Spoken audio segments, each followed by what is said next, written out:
Okay, right. I'd like to thank you for agreeing to meet with me this afternoon and for agreeing to this interview. If I could first take your name, your country of birth and your date of birth. Yeah. Well, my name is Enos Bell. My country of birth is Jamaica. The parish or the location is Portland.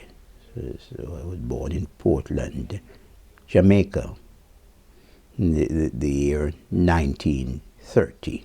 Yeah. All right, Portland. Whereabouts in Jamaica is that? That's the most eastern parish in Jamaica. Yeah. So we say East Jamaica, most eastern parish in Jamaica. Okay. Yeah. Right, so you lived there all your life before you came to England? No. I left there mainly at the age of, as I left school at the primary or elementary school at the age of 16.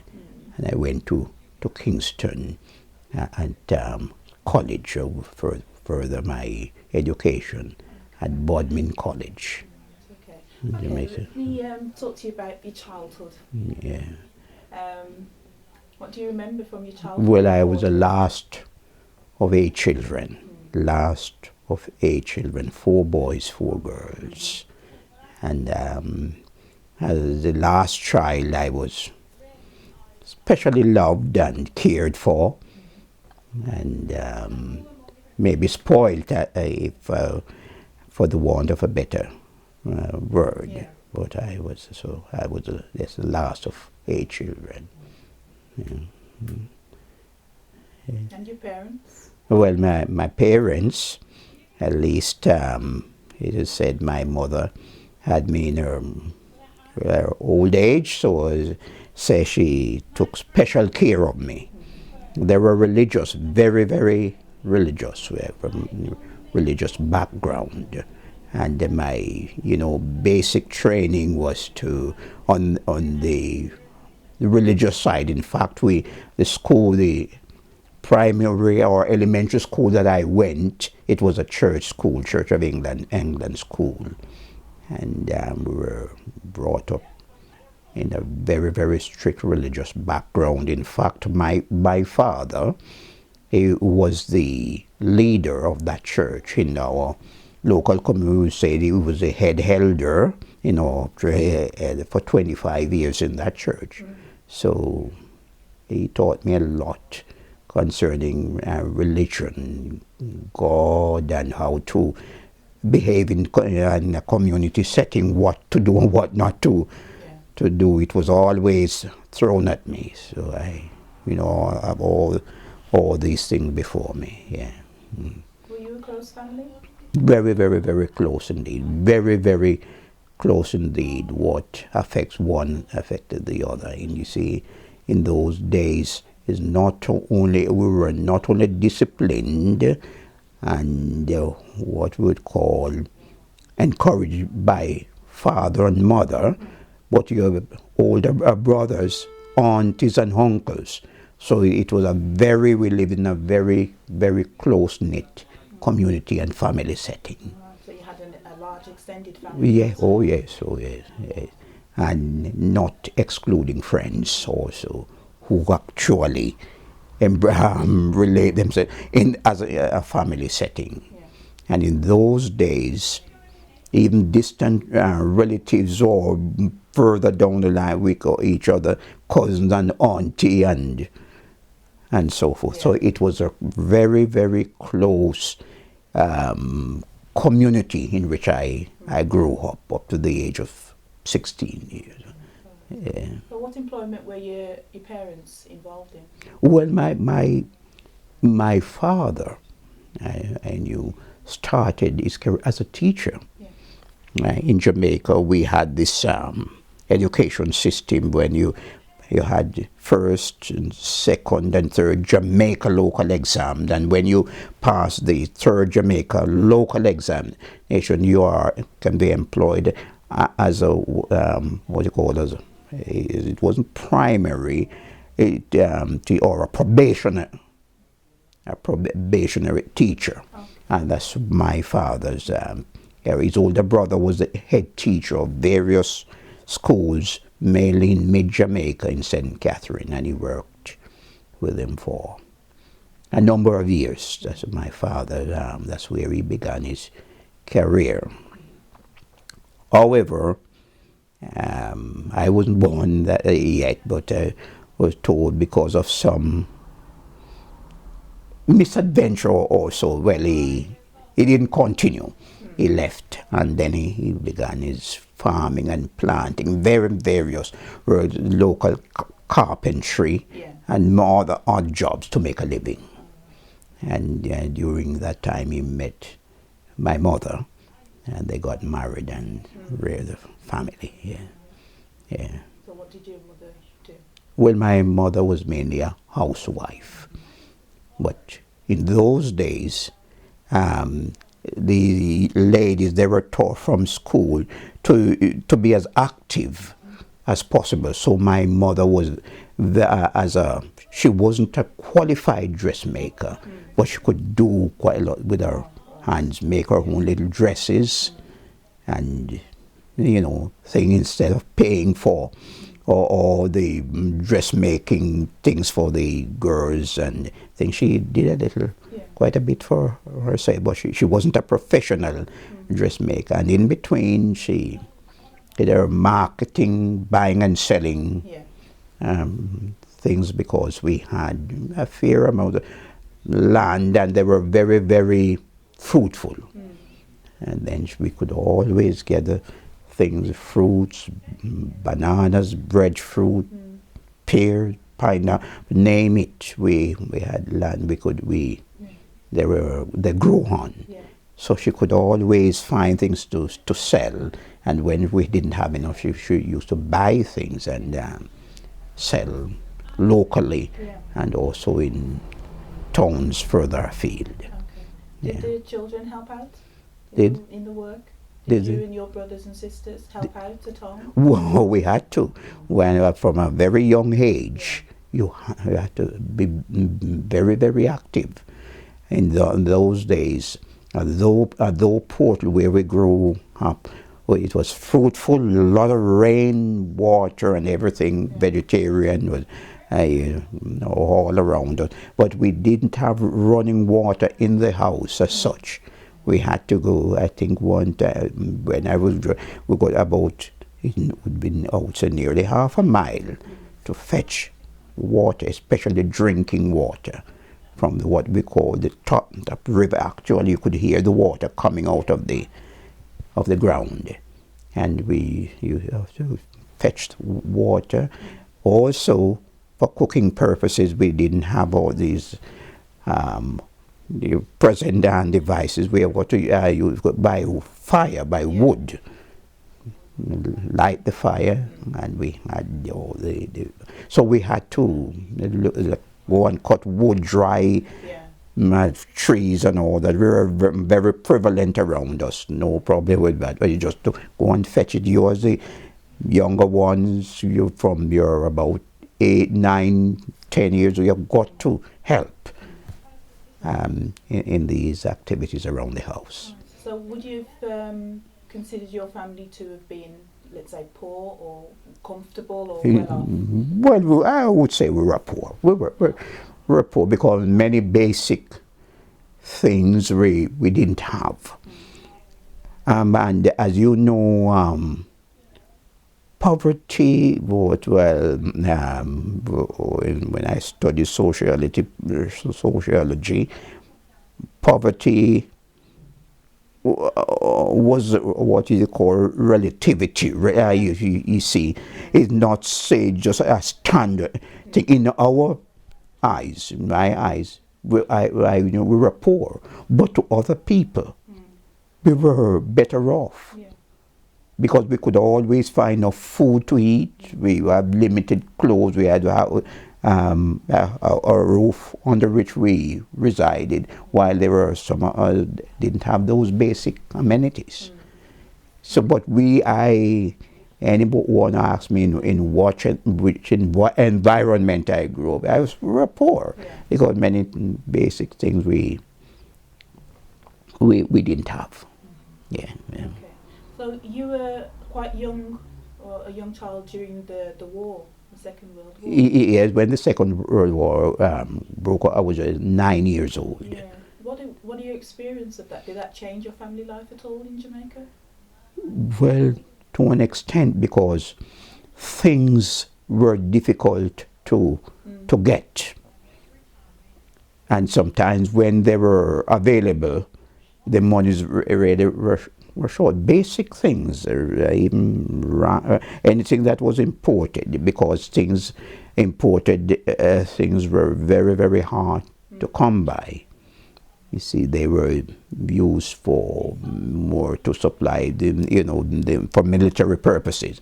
So we had to live off homegrown, like food and things like that. So that's where I saw my parents' ability to help themselves came in, because we grew a lot of local things which fed us, and then my mother, she was able to reap things off the various bits of land that we had, and to keep us alive. But things were very, very difficult during the war, very difficult.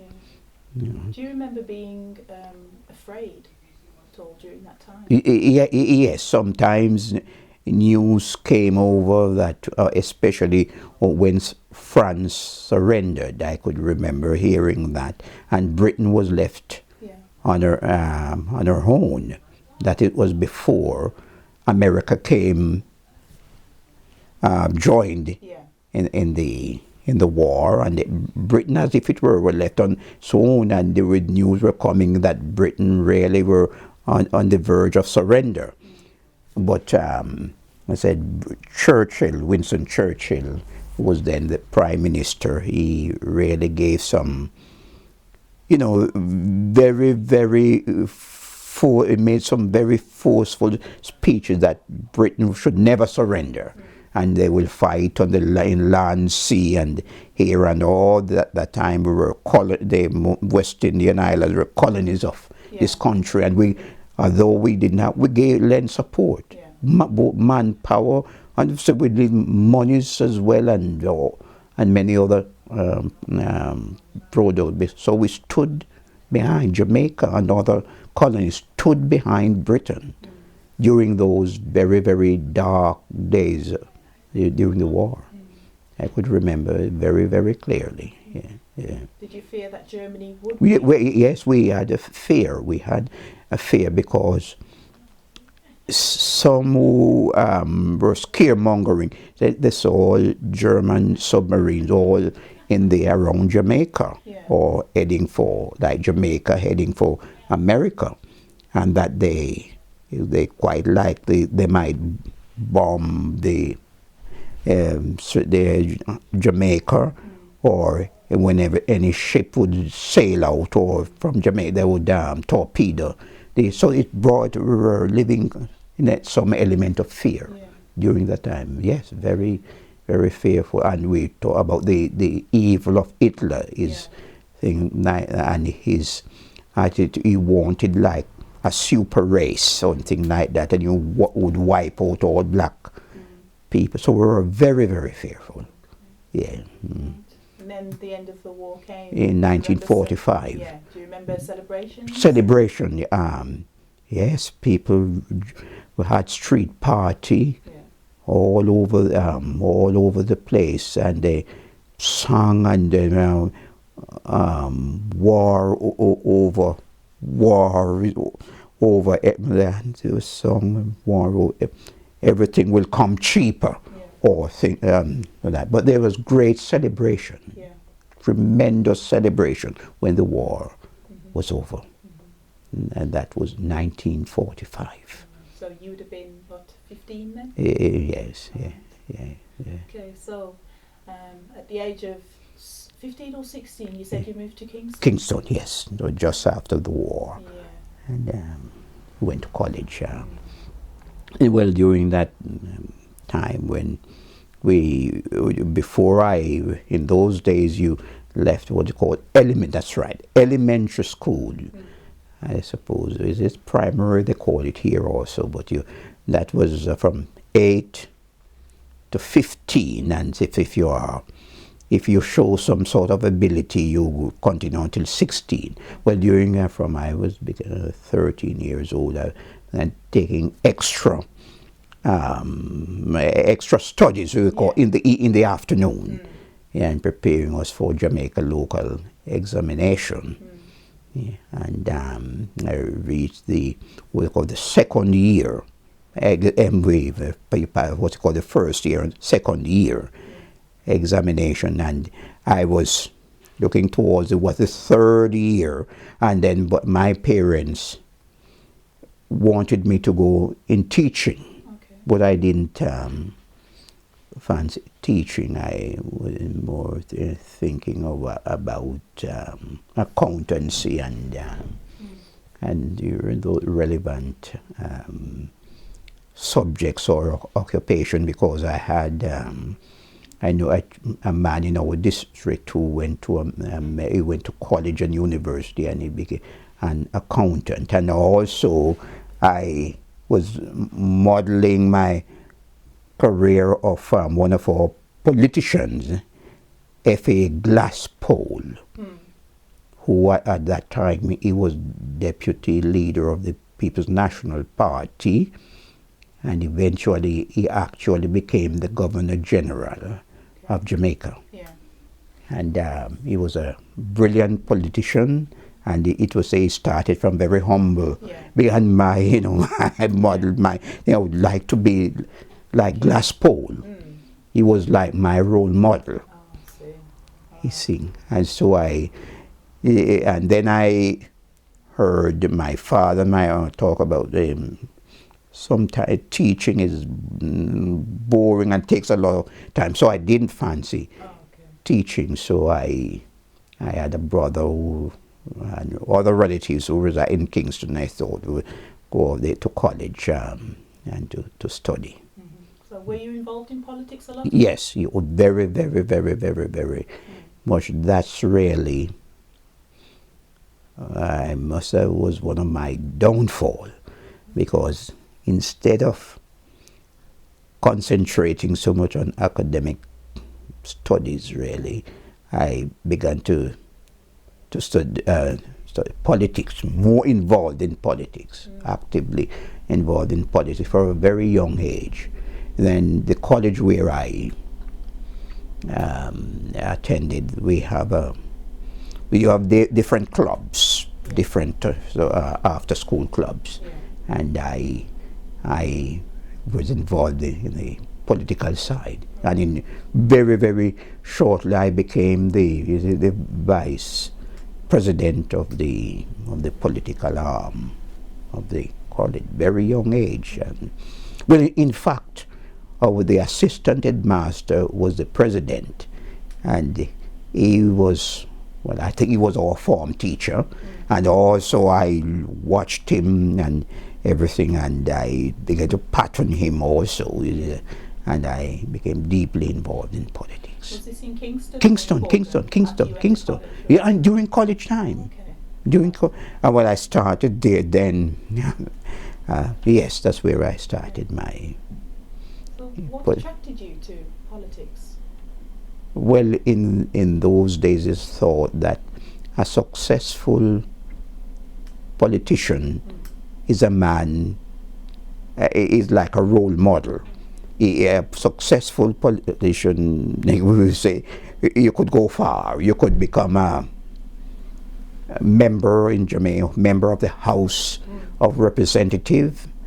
You could even become the Prime Minister or Chief Minister. So a successful politician could take you a long way out of actually the poverty level. If you understand. One example was a man. He represented one of the eastern parishes, also called St. Thomas, W.A. Barrant. Now, he was a very poor, just lad, just able to read or write. Then he joined the trade union movement, and he was very popular. Yeah. And he ran for the election as a member of the House of Representative in Jamaica in those days, and he was successful. He won, and he actually ended up as the Minister of Labor in the Jamaican government then, and that where I'm going back to now in the 1950s. Yeah. That is say bet, and he was asked, Barrant, who you become? You become Minister of Labor in this government, but he had quite a lot of common sense. Yeah. Common sense. You wouldn't think he was limited in his education. He could talk a lot. And he said in his word, he couldn't think of anything better to say than say, what is for you? It cannot be on for you. It means that what is yours will not be not yours. He talk in the negative. Said what is for you can't be on for you, or can't be not for you. Yeah. So in fact, and that when we as young boys or young men, we analyzed that statement, it taught us quite a lot. I said never, and it also takes me back to some of the things that my parents told me. Never envy anyone for the position that he or she occupies, because if it's not intended for you, or you will never achieve it. And if something isn't for you, if you strive towards it, you will get it. Are you? Yes, I understand.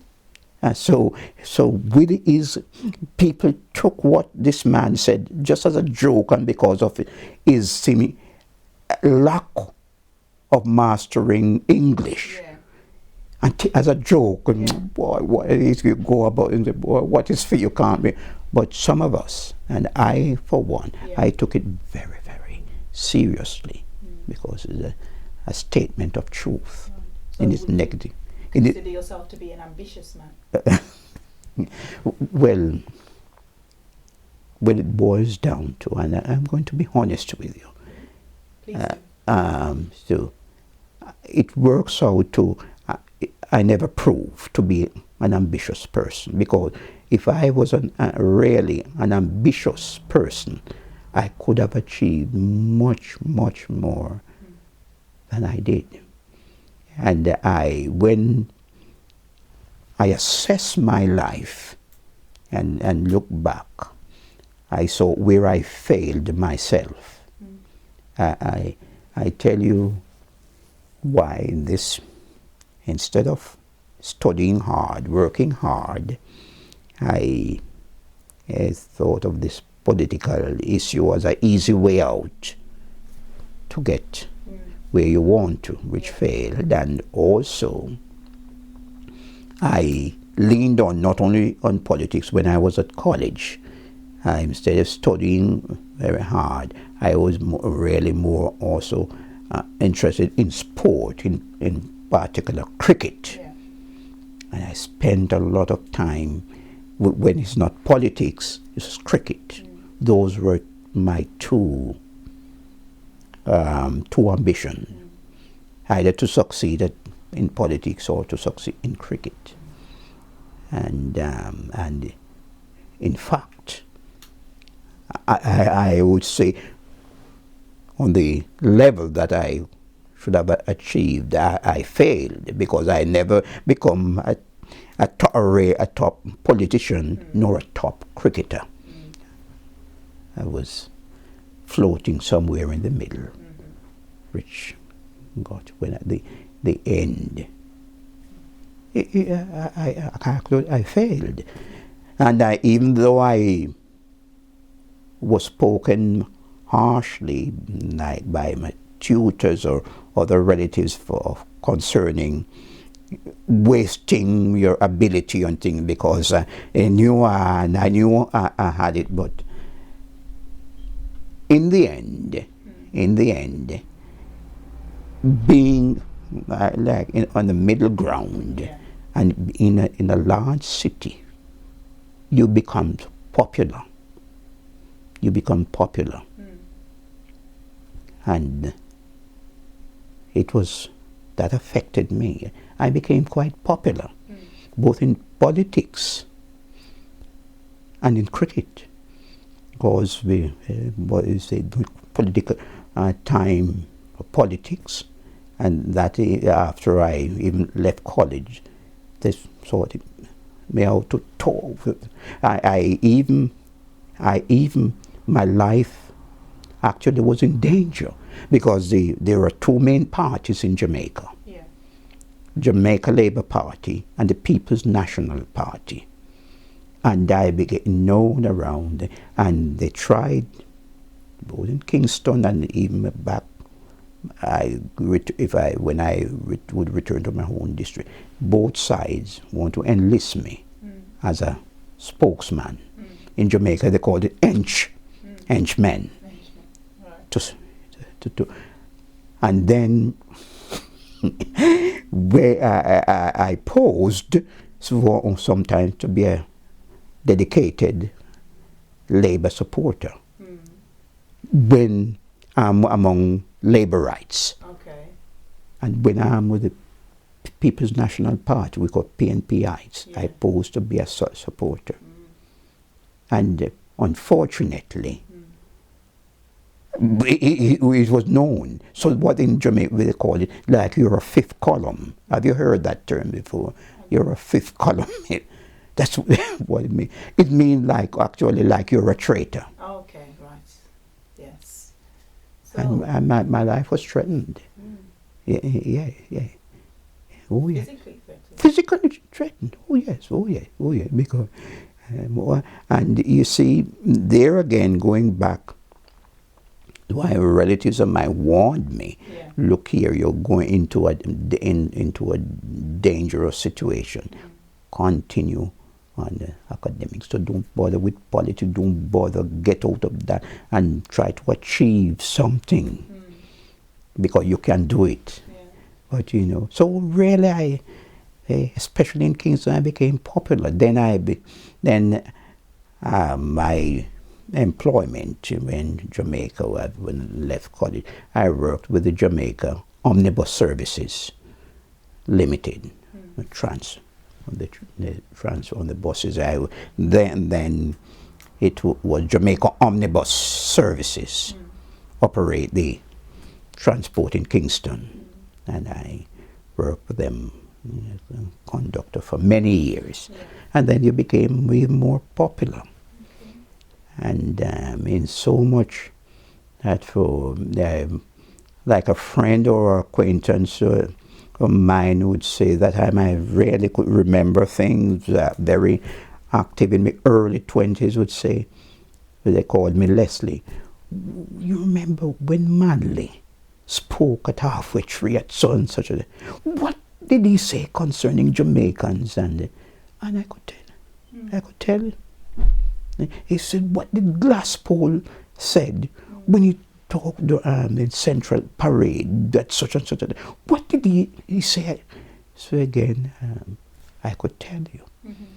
It's so that many times, even leaving Jamaica, if I'm asked to say a few words, sometimes I am tempted to quote what Norman Manley or Glasspool said at certain time, tending to bring some political jargon into. So that's my my life and my experience. So it was very mixed. Okay, so moving on to when you came to England, how old were you when you came over? 27. So that was in 1957.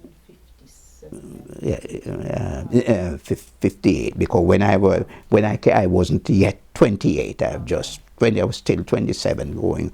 My next birthday would have been So it's early 58, Right. because September would be 28, yes. So what were your reasons for wanting to come to To- England? And just well, the good question. And this is very, very truthful, very, very truthful. It's a matter of both adventure and a change of environment. And this to say that I want to get away. I thought myself I was in a job due for, as I said, due for promotion. Very, very well liked, as I said, very popular, trustworthy. Yeah. Because as I said, this we would trust. Well, it was proven because where work the monies got missing and lost, and some couldn't be because and I happened to find out both where on the buses and in the compound, and I take straight in. You know, some of my colleagues, you're foolish, and but it was almost like that. So they recognized I was very, very trustworthy, all documenting and accounts from one office to the other. They could, they could trust me. Yeah. It But would you be still good. wanted to leave? And did not want me to leave. They didn't want me to, because my supervisor called me and they said, "Do you know that you're in line for a promotion as an inspector, and from an inspector you can go anywhere, you have the ability. Why are you going to leave?" And you hear all the bad reports of England. It's cold, the pay is not good, the housing is not. Why are you going to do? Why are you doing that? Don't you? Well, quite a number. The drivers and conductors who left our employment came to England, spent 2 years, and come back and ask for again for the jobs. Definitely, they gave. We didn't. That was in the 50s. They didn't, and they gave some very, very unpleasant account of experience in England. However, my brother, he came on the Windrush, but one of the first West Indians to come here. He was getting married, and we were very, very close because I stopped with when I was at college in Jamaica, and he invited me to be his best man. So that I said, well, I wanted to come and just to experience life here. And in my resignation, I gave them the reason. I am attending, even for England, to attend my brother's wedding, and would request to be re-employed if I return. Yeah. And even one of my superiors said, "No, we can't leave it open-ended like that, because you've got to definitely resign. You've got to resign." Yeah. And then, well, we'll re-employ, because if we any pay rise, anything, the one in your absent, that is, you would be entitled to it. So I had to, put definitely, I've resigned my position, and then I would request, if I return, to be re-employed. So they used every all the influences that they had to stop from coming. Yes. But you still came? Because as I said, my brother, he was getting married, and he specially invited me to. So where did you go to first when you came to England? Here in Wolverhampton to stay with my brother. Oh, right. Yes. So it was because already in Wolverhampton? Yes, and they say he was getting married. Yeah. He was here when I came. He was here 10 years. If he come, in 1948 he came here. Yes, so I came in Wolverhampton. So what did you think when you first got to England? Very, very well, just as I was very disappointed. Very disappointed. It took me, I brought quite a number, West Indian clothes, nice shirts, and lovely, and it took me 6 months to unpack some of the things that I wrote. I was really, truly disappointed. I yearned to go back. I said night and day. Because I missed my friends. Yeah. Although they weren't the best of friends, because every night when we worked then we were on the transport, we had special privileges. Yeah. And we had, for as employers in Jamaica, the company ran a very, very good social club. If you want from morning to your breakfast, lunch, dinner, you get it there, just sign. Yeah. Without whether you had money, so you just sign, and it's drawn out of your wages. So we had, and friends all around, male and female, Central Kingston. There's never a dull moment.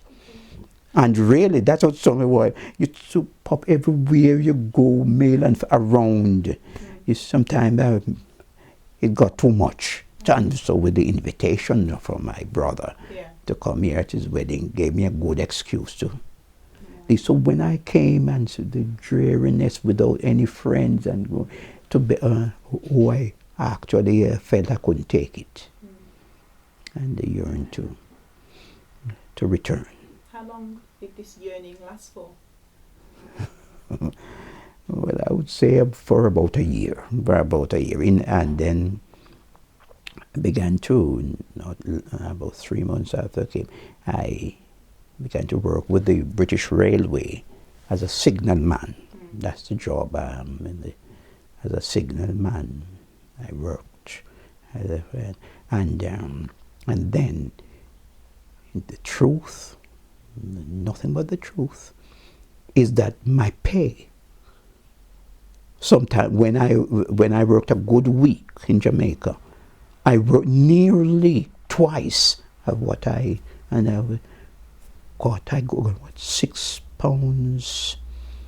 about £6.50. And many weeks I worked in Jamaica, £11 take home. Yeah. Take home. Because we were considered from the Desnos and Geddes bauxite, and those waterfront workers around were the, say, best paid, and we were up among that league where I worked. Yeah. So it's the truth. When I came, nearly twice I worked, where many, I know that something you do quite a bit of overtime, and then once you're on the way, you get some allowances, so that makes up the your pay. So I'm telling you, it's just because of my Christian background, and I just felt somebody's praying for me, and I'll get over. That's why I really remained sane, but I couldn't settle down. Couldn't. So what were your lodgings like? Where were you living? Who were you living with? Well, I lived with a very, very small room with me. I mean, my brother's house. He had his own house, fortunately, and I lived. Was that rare? Pardon? Was that rare for a black man to have his own house? Well, put it this way, it was many who had, because when a few were buying their houses then, but they bought it, and if there's a room, extra room, it is rented out to other, because let me see how many rooms he had in his, it was a 4-bedroom house, so he and his wife lived in the downstairs room, and I live in one room and 2 other tenants. So you see, that's how it. Well, put it really. The accommodation was very, very poor in those days, but I was considered fortunate because my brother had his house, and although the room was very It is like, because that fourth room, it was like just a little box room. So the accommodation wasn't right, but yet I was much better off than others. Yeah. Right. Did you have any negative experiences with the people here? Yes. Yeah. I suffered prejudice all along. It's the truth. Go in the market, some hardly speak. You go on the buses, no one would sit beside you. Yeah. Employment. Again, you find prejudice in employment. You see, well, all on the railways, and especially like being a signalman, Yeah. which I don't know if you have ever encountered anything on the railway as a signalman, but it is very modernized now. In those, we had the signal box there, and we operate the system with a semaphore signal. But is the signalman really controls the speed of the train, or the driver but he has got to obey the signals, Yeah. which are given him.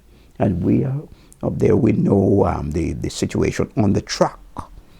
Because if a train is such a distance before another train, we can't allow two trains to be in the same, what you call, section. Yeah. There must be signal right to separate them. And in those days, we had terrible winters and fog.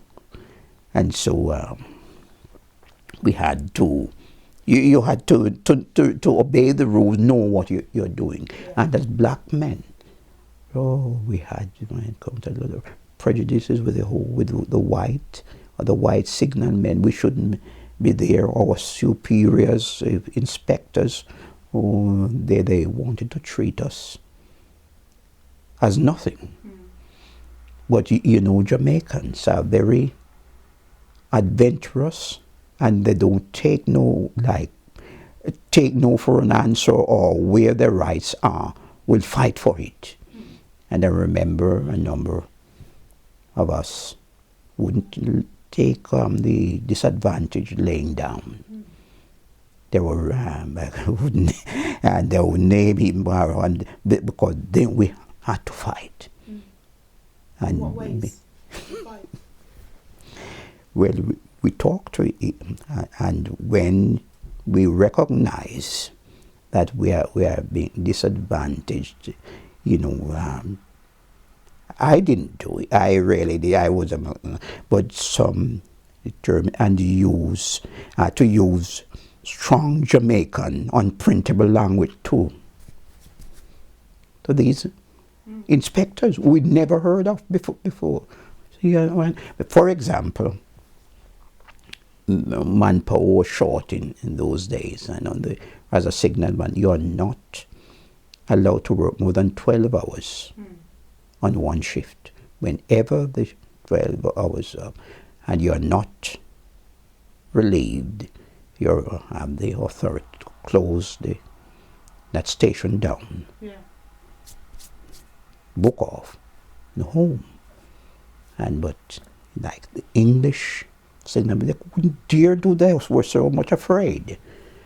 And when the first time it was done, 1958,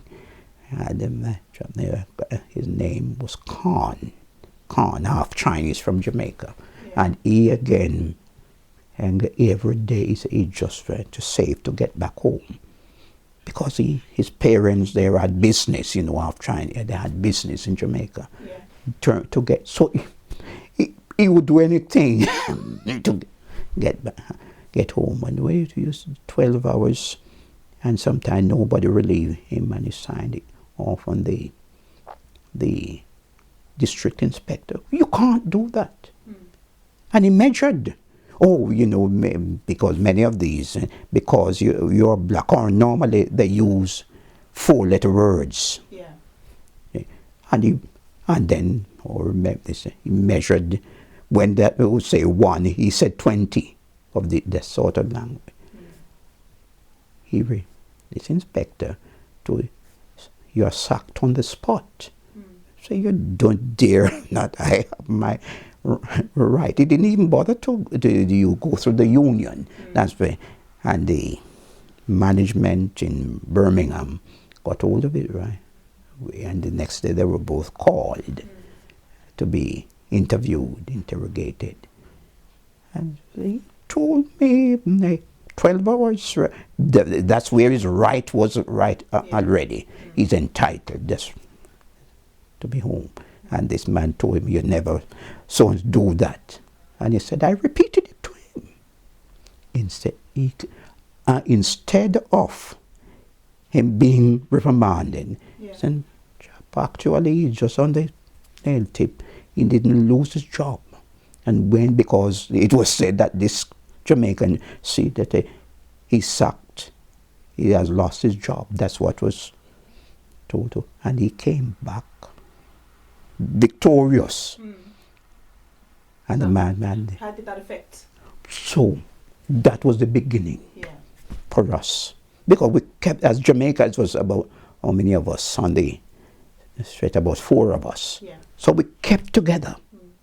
You understand? So that was a breakthrough.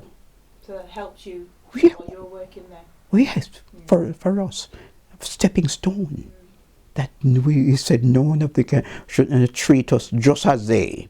That day alone didn't solve the problem, but that was a stepping stone for us. And then things got better and better and better, because we know one force, anyone, 12 hours, and that's it, whether you're black, blue, green, or white. That's a standard procedure. And that was little bit some sort of improvement. Also, those who worked in the factories, and we in West India, that were the dirtiest job, the most low-paid job, less paid, and was taken advantage of. So we had unpleasant experiences. Sometimes when I hear Jamaicans, this is the truth, we have never experienced prejudice or anything like that. So you wanted to come here because others who came before me, 56, 57, 58, 59, so you wanted to come and live in Wolverhampton. And you never experienced it. It was ripe. And then it got so in 1959, then they have a group of young chaps they call Teddy Boys. I don't know if you have heard about it. And they went to attack blacks. That time Asian, the Asian people didn't begin arriving here. It's after when the influx of West Indian were so prevalent, and then they put a block on West Indian immigrants, and then they went on the Asian area. That was from about 1963, but all in 1958, 59, mostly West Indians. And then these Teddy Boys went to attack West Indians. And so we had to walk. If we were going out at nights, we had to walk in at 2s, 3s, and you've got to be armed as well. And I don't know if where was that big, Notting Hill disturbance or thing like that, a big, like civil war. But the Notting Hill riots, 1958? 58 or 59, yes, big riot there. But that we all heard about it. But Wolverhampton, there was numerous fracas. Were you ever personally attacked? Not personally, because what I tried not to go out at nights late, especially on my own, because of the fear I kept in. But I know what eased it in Wolverhampton. little bit, because you know Jamaicans always stand up for you, and they know Jamaicans, and they took their weapons. And when they were attacked, and even it's an English chap, we related this to, because we only read it. It's between Warsaw and Wellinall also. And he said he was there, and they saw this group Jamaican coming, and they said, let's get in onto them. And he said before they knew, one of his friends was bleeding on the ground. And he got something on his arm, and they ran away. And he said, they'll never attack a Jamaican. And the news spread around. Careful with Jamaicans. Careful with the Jamaicans. So all those things, we had to, you see, these things we had to overcome them. Maybe in a vicious manner, but when it comes defending your right, as you know, a Jamaican, he will fight for his corner, sometimes physically or otherwise. So, was your wife over at that time? No, I didn't know my wife that time. She came to. Yes, I was single man I was single young.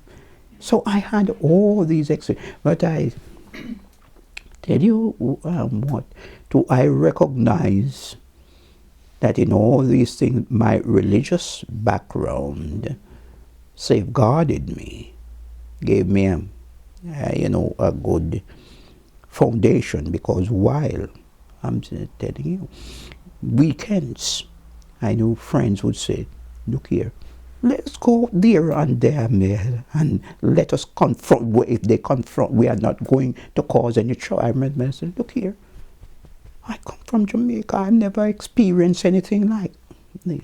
I'm good. They're not stopping me from going out to have a drink or to enjoy myself. If they confront us, we confront them. What? And harmed. I said, I'm not going. To the best, I said, and I would stay home many times, and I think of life back in Jamaica, and remind myself of many of what I was taught, I'm saying many things, and I was convicted. I said, see, it's my failure. If I had grasped the opportunities that was open for me, a lot of my relatives, they were teachers, professional people. Even many when I'm coming to England, I have to go to England or things like that. There much was going for me, and I saw myself as a failure, and I said, I've got to, it's my fault. I had to face, and somehow I survived it. So that's why inspired me to return to college here. And and to further my education. And although when I started like my sociology and English and maths and things like that, and that was 59, 60, I would say. But you're wasting time again. You're in this country, you think you are going to get employment in God knows what you don't do, some practical studies like welding, plumbing and all. Yeah. And I thought about, because in those days there you see no prospect of getting a job in the academic field. Okay. It's true. And so all right, I'm going to study welding. And even as you've got to, I think you're just going to do welding. You've got to do the theoretical side of it. And that appealed to me. That appealed to me. And then welding science really they appealed to me because I was where I was much better at the theoretical side than even the practical side, and there I started city and guild and ordinary level, advanced level. Then I went welding science and methodology and all those. So you became a welder? That's so weird.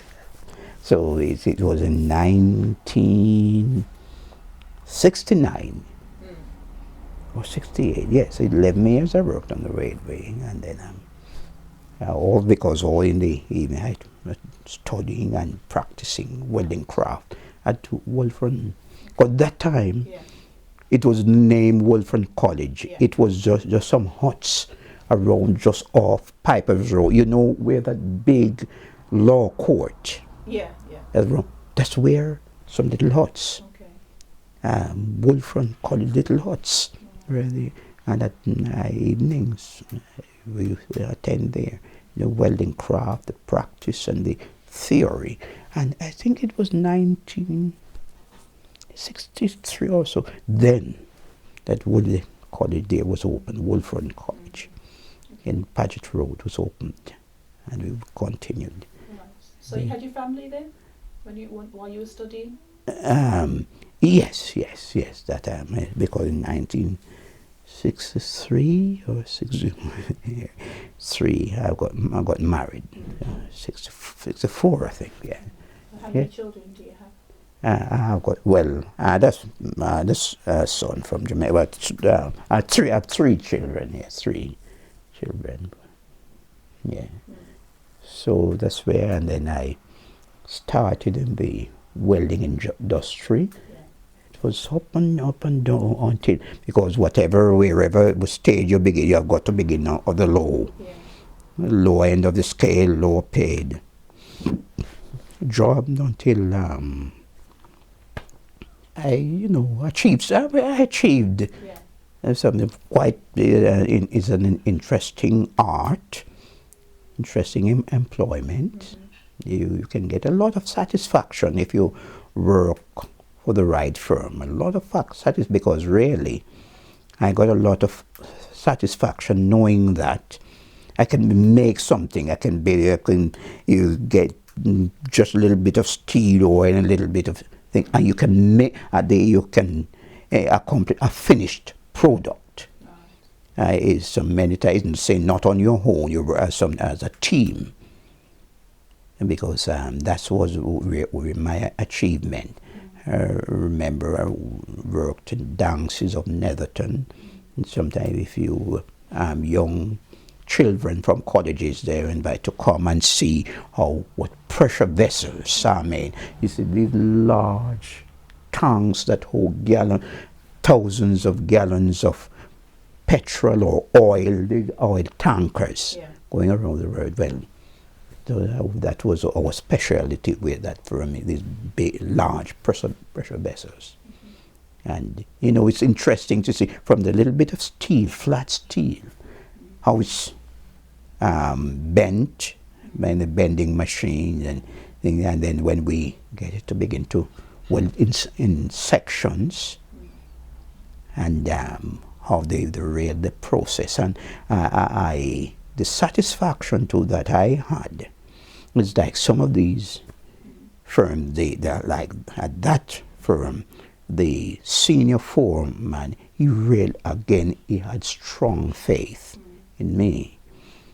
And because of my really theoretical knowledge of the thing, he said, why are we getting so much oils or something in the fabrication, in the thing? And I said, look here, I can write you a report. I'll write you a report. And why? Because of my theoretical of welding. Because in truth, I was a welding engineer then. And told them all wind condition, if you were exposed to the wind here, and the welding and the gases into the well, you get those little holes. Well, I showed them this is a matter of wind, gases coming in. You want to, like a shield. You want a booth to prevent the gases from coming in. So if the too much volume current coming through, or I got those satisfaction by advising.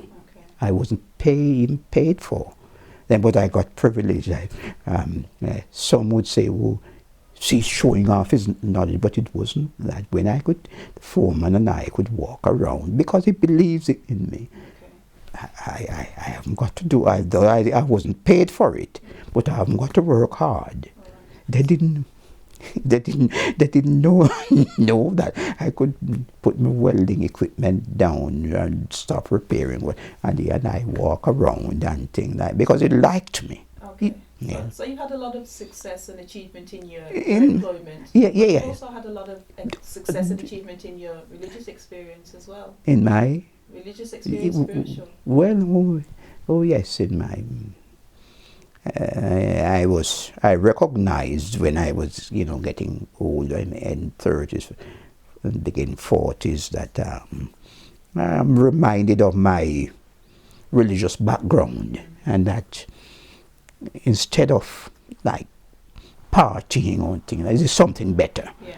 And then I had friends who were members of the Adventist church, and I began to visit when then I got married, and my wife was an Adventist, and I believed that something is drawing me there. Before then, I attended many religious bodies, religious faith. Church of God, say my Anglican church that I grew up in. I knew members there, but I wasn't convinced, and then I was convinced. Yes. What year was that? When I started attending from 1970, even if not 69, but I wasn't baptized until 1972, because I met for about 2 or 3 years. Yeah. You see, I know everybody just took me for as if somebody. I didn't know you weren't baptized. I know. So you're an elder in the Seventh-day Adventist Church now, aren't you? For a long, as long as that. Well, a long time. Yes, and You go to the Oxford Street. yeah, and apart from being an elder, I am involved in a lot of voluntary work. Yes, I am on one of the major voluntary activities that I'm involved in. I'm on the editorial team of the paper called Signpost magazine. Yeah. That is a magazine, a paper for the over 50s in Wolverhampton. Okay. I'm a member of that team in 1994. Yeah. About 60 years now. So that's one of my. Yeah. And also for a year or a little more than a year, I was a volunteer, I don't know if you know, the Keehin Center at Biston College. I gave free time helping people who were not very advanced in their reading and maths. Both I helped them in their maths and their that's numeracy and literacy. Oh yes, both because I was fairly average at college and thing in those fields, because those were my major: English, geography, maths, and even at college level, Okay, so I need to be rounding up. Yes, really. Now. So I'd like to ask you, what would you consider to be your best achievements in life? Well, to be honest, my best achievement in life is my actually achievement in the as a Christian in the church, because I became an elder, or before an elder, personal ministry leader, and I was able to lead men and women to Christ, and which I have a number, and not as a matter of being credited for them becoming a Christian, but even recent, when the brother would say, when I came in this church, Brother Bell helped me, and to see where that brother is in the church, it gave me some of the most satisfaction. Although I've achieved I've got some financial gain, also, which is I just would think that's just natural, normal, because I worked hard, and at the end I can look back and say I've achieved something. But my greatest joy and happiness come through the fact that as a leader in the church, I was able to influence souls for Christ.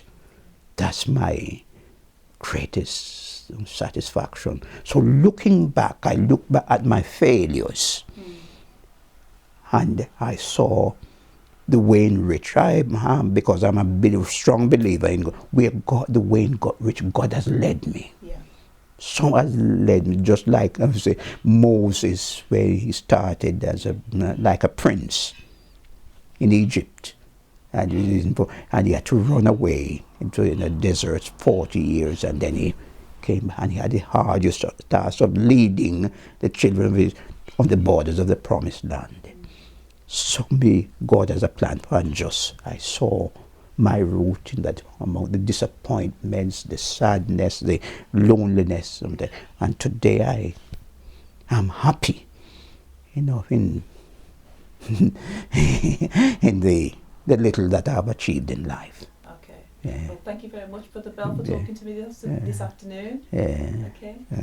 Okay. We'll end the interview there. Right. Thank you very much. Thank you.